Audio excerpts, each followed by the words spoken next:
When I bought the 20-acre farm on the fringe of Willow Creek Estates, I envisioned early mornings with mist curling over pastures and evenings spent watching the sun bleed across the horizon. It was supposed to be my refuge from a world that moved too fast and cared too little. Instead, I inherited Karen Davenport. Karen was Willow Creek's self-appointed royalty, the president of the HOA, the organizer of wine tastings, yoga brunches, and emergency meetings about whose mailbox was aesthetic enough. To her, my farm wasn't a boundary. It was an extension of her kingdom. The trouble started with small trespasses. A few of her friends wandering into my orchard during their morning walks. A yoga class held too close to my fence line. Karen herself borrowing a few wildflowers for centerpieces at one of her endless parties. I let it go. Figured it wasn't worth the fuss. But then came the Porsche. Every Saturday, like clockwork, Karen would cruise her cherry red 911 Turbo S straight onto my property, gravel crunching under tires worth more than my entire feed budget for the year. She parked it right next to my barn, claiming the shade was better, the dust lighter, and everyone knows it's basically just open space. At first, I tried civility. "Miss Davenport," I said one afternoon, keeping my voice level despite the simmering anger. "This is private property. I need you to move your vehicle." She tossed her hair back and laughed. "Jake, don't be so territorial. You've got acres. One car won't hurt. One car. One Porsche. One Karen." The trespasses grew bolder. One evening, I came back from town to find not just the Porsche, but a gaggle of her friends posing for Instagram photos in my hayloft. They had dragged silk rugs over my hay bales, knocked over a water trough, and left wine bottles wedged into the fence posts like some grotesque art installation. When I confronted her, Karen's reaction was pure theater.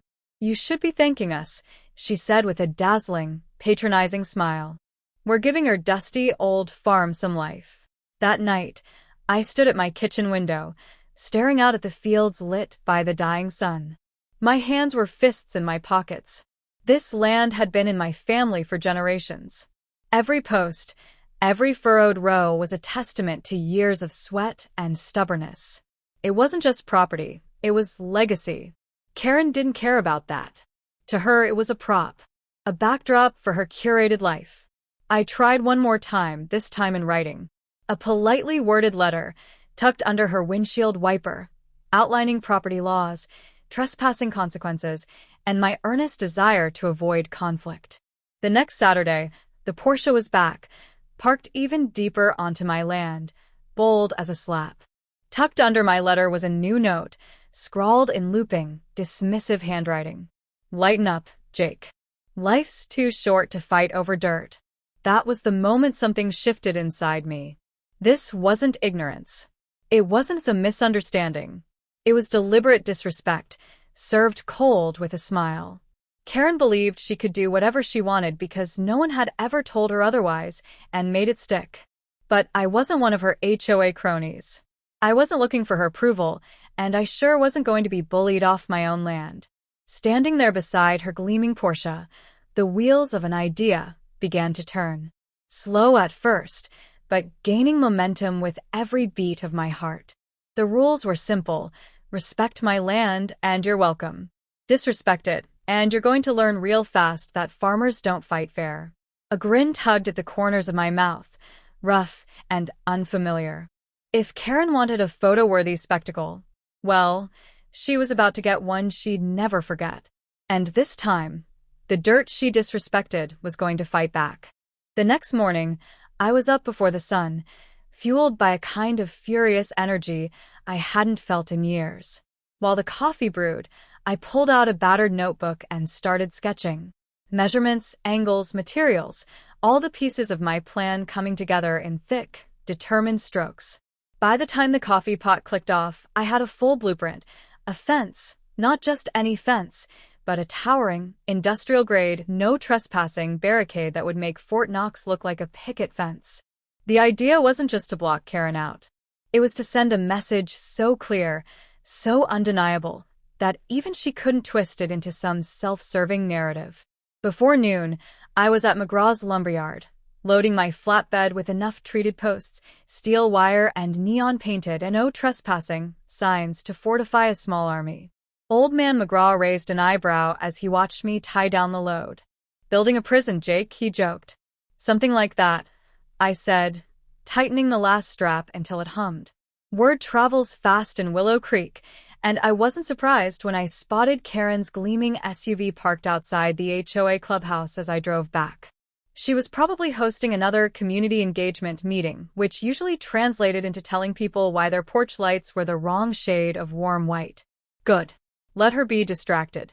Back at the farm, I backed the flatbed right up to the edge of the field where she loved to park. The ground was dry but stubborn, the kind of soil that fought every post hole digger tooth and nail. I didn't mind. Every drop of sweat was another line drawn in the sand. As I dug, I thought about my father, who had taught me that land wasn't just something you owned. It was something you respected. It demanded patience, hard work, and above all, boundaries. Lessons Karen had never learned. By dusk, the skeleton of the fence was up, a jagged line of thick posts standing tall against the pastel sky. I worked by the headlights of my truck, stretching heavy-gauge steel wire taut between them. At regular intervals, I hung oversized and "No trespassing" signs, their red lettering practically shouting from the posts. But the centerpiece, the part one was most proud of, was the custom-welded gate I had commissioned weeks ago for a different project. Massive, reinforced, and impossible to move without serious machinery, it bore a single word, burned into the metal in foot-tall letters. Private. When I finally killed the headlights and wiped the sweat from my eyes, the fence gleamed like a defiant scar across the field. I stood there for a long moment, hands on my hips, admiring it. Let's see how her Porsche liked this welcome. The next morning, the trap was set. Sure enough, around 10 o'clock, the familiar snarl of Karen's Porsche echoed down the county road. I watched from the porch as she turned in, sunglasses gleaming, blonde hair whipping in the wind. She didn't even slow down, clearly expecting the same wide-open invitation she thought was her birthright. Her tires crunched across the gravel until she screeched to a halt a few feet from the new barricade. From my vantage point, I could practically see the confusion wrinkle her forehead. She threw the car into park and climbed out, one manicured hand on her hip, surveying the fence like it was a puzzle she couldn't solve. She marched right up to the nearest sign and read it aloud, as if the sheer absurdity would make the letters rearrange into something she liked better. "No trespassing," she said, her voice rising. "Private." I grabbed my hat and strolled down the path, making sure to take my time. "Morning, Karen," I called. "See you found the new edition." Her mouth opened and closed like a fish out of water. "You can't just build a fence. This is common land." I smiled, slow and easy. "Nope. It's privately owned land. Always has been. You've been trespassing, Karen." She sputtered, clearly grasping for an argument, but came up empty.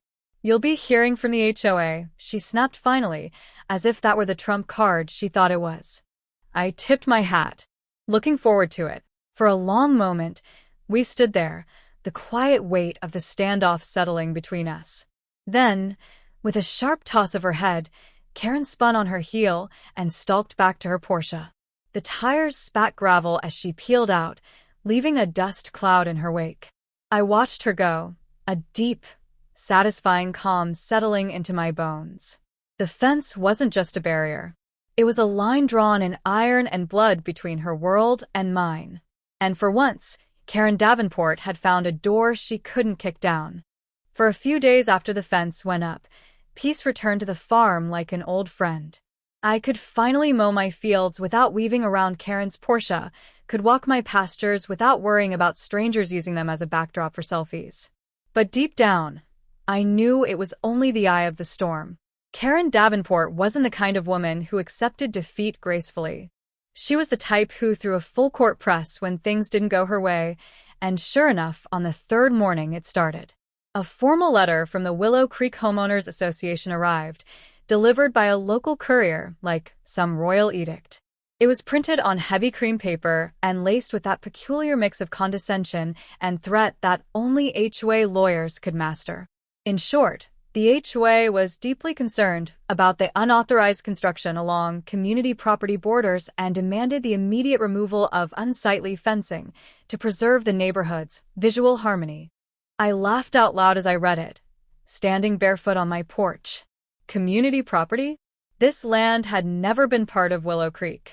Karen's HOA didn't extend a finger past their own sculpted hedges and pastel townhouses. They couldn't claim an inch of my soil, no matter how many angry letters they penned. Still, I knew better than to underestimate a nuisance like Karen. She wasn't after legal standing, she was after pressure. Sure enough, the next assault came through less official channels. That Saturday, as I was tending to a broken irrigation line near the West Pasture, I spotted them, a caravan of SUV-driving residents from Willow Creek, slowly cruising the edge of my farm, gawking like I was some roadside attraction. They didn't wave. They didn't smile. A few even took photos, snapping pictures of my fence like it was a crime scene. By evening, the rumors had started to trickle in through friends in town. Karen had been telling anyone who would listen that I was destroying the community's natural beauty, that my farm was becoming an eyesore and hurting property values. The audacity of it lit a slow, simmering anger inside me. Property values? This land had fed families for generations before Willow Creek even existed. It would outlast them all. But Karen wasn't finished yet. The next morning, I found a notice tacked to my front gate, a demand for an HOA hearing to resolve ongoing disputes, held, of course, at the Willow Creek clubhouse. A trap. They wanted me on their turf, outnumbered and outshouted. They thought dragging me into one of their sterile little meetings, full of staged outrage and pearl-clutching neighbors, would shame me into compliance. I smiled grimly. Karen still didn't understand. I wasn't playing defense anymore. When the day of the hearing came, I didn't arrive hat in hand, ready to apologize. I showed up in my old work boots and a flannel shirt still dusted from the morning's chores. I wasn't there to blend in, I was there to remind them exactly who I was. The clubhouse was already packed, every folding chair filled with concerned homeowners in pastel polos and designer sandals. Karen sat at the head of the room, framed by a banner that read, Willow Creek, Preserving Beauty, Building Community. As I stepped inside, every conversation died. Karen rose to her feet, a polished smile pinned to her face like a corsage. Jake, she said brightly, so glad you could join us. We're here to address some concerns about your recent construction. I crossed my arms and leaned against the doorframe. I'm listening. The meeting unfolded exactly how I expected, a chorus of polite outrage, faux concern, and thinly veiled demands. They spoke of property values, aesthetics, the spirit of community, everything but the actual issue at hand. When they finally paused long enough for a response, I kept my voice calm. My property is not part of Willow Creek Estates, I said. It never has been. I own nothing to your HOA. Karen's smile tightened, but she pressed on. Jake, surely you see how your choices affect everyone around you. We're just asking you to be a good neighbor. I stepped forward, slow and deliberate. A good neighbor, I said, voice carrying across the silent room, respects boundaries. I let the words hang there, heavy and undeniable. Karen's eyes flashed, a flicker of real anger slipping through the mask. She wasn't used to being challenged, certainly not publicly. The meeting sputtered after that. A few homeowners half-heartedly muttered about compromise, but the energy had bled out of the room like a punctured tire. I left the clubhouse without looking back, the heavy door swinging shut behind me. The battle lines were drawn now, clear as day. Karen had tried pressure. She had tried politics. Neither had worked. And she hadn't yet realized the one immutable truth about farmers. You can't outlast a man who's spent his life wrestling the land itself. In the days that followed the so-called hearing, the silence from Willow Creek was deafening. No more letters, no more drive-by gawking. Even Karen's Porsche seemed to vanish, tucked away like a trophy she didn't know how to display anymore. It would have been easy to think the war was over. It wasn't. Late one evening, as I was shutting up the barn, I caught the glint of headlights bobbing down the county road. A sleek figure slipped through the darkness. A Porsche, moving slow, deliberate. Karen. I stood at the edge of the barn, arms crossed, watching her crawl to a stop just shy of the fence. For a moment, she stayed behind the wheel, silhouetted against the dash lights, fingers tapping a rhythm against the steering wheel. Then she climbed out, her heels crunching the gravel, and marched up to the gate like she still owned the ground she walked on. She didn't even hesitate, just reached for the latch. But the new lock I had installed didn't budge. Karen rattled it once, twice, frustration flashing across her face. "Open this gate," she barked into the night, as if authority alone could undo steel and chain. I stepped into the glow of her headlights, letting the silence stretch long enough to make her shift uncomfortably. "This isn't a playground, Karen," I said. "And it sure as hell isn't your parking lot." Her fists balled at her sides. "You're being unreasonable. I have friends here. I have a right to visit them." "You have a right to use the roads like anyone else," I said evenly. "Not my fields. Not my land." She glared at me, the weight of every privilege she thought she was entitled to pressing down. "You think you're so clever with your little fence? Your signs," she snapped. "You think this is over?" I gave a slow shrug. "I don't think anything, Karen. The land speaks for itself." She opened her mouth to argue, but then something shifted. Maybe it was the realization that no HOA letter, no backdoor meeting, no half-baked rumor mill was going to move me. Maybe, for the first time in her life, Karen Davenport recognized a fight she couldn't win. Wordlessly, she turned back to her Porsche, her heels stabbing angry holes into the gravel. The engine roared as she peeled away into the darkness, taillights shrinking to pinpricks against the endless black. I watched until the road swallowed her whole. Then, quietly, I walked the length of the fence one last time that night, checking every lock, every post, every bolt, reinforcing not just the physical boundaries, but the principle behind them. Because this was never about a car. It was about respect. It was about the kind of invisible lines that kept communities strong, the kind Karen had never understood but the land did. Weeks passed, and with each day, Willow Creek retreated a little more. The gawkers found new gossip to chase. The HOA letter stopped. Even Karen herself became a ghost in her own perfect little neighborhood. Meanwhile, my farm flourished. The spring rains came early that year, soaking the earth, waking up the sleeping roots. My fields turned emerald green, thick with promise. The cattle grew fat and content under wide blue skies. The fences stood firm, silver and proud against the landscape. And me?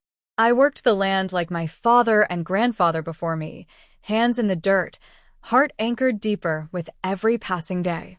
Karen Davenport might have had her manicured lawns and her pristine sidewalks, but I had something she could never buy, bully or bulldoze. Legacy. Land isn't just dirt. It's memory. It's blood. It's the patient, unyielding force of generations stacking one on top of the other until the ground itself remembers your name. One evening, as I sat on my porch watching the sunset bleed across the horizon, a familiar old truck rumbled up the drive. Sheriff Boone climbed out, his boots raising little puffs of dust. He leaned against the rail, tipping his hat back. "Word in town is you taught Karen Davenport a thing or two about boundaries," he said, a grin tugging at the corner of his mouth. I chuckled. Maybe. Or maybe she finally realized you can't fence in something you don't own. Boone nodded, looking out over the fields. Good fences make good neighbors. Only if they remember why the fence is there in the first place, I said. We stood there in comfortable silence as the last light slipped below the hills. Victory didn't come with parades or fireworks. It came with the quiet certainty that the land, the real land, was still mine, and always would be. And as for Karen Davenport, she could keep her porcelain fountains and manicured dog parks. I had roots deeper than any HOA covenant could reach, and I had no intention of ever letting them forget it.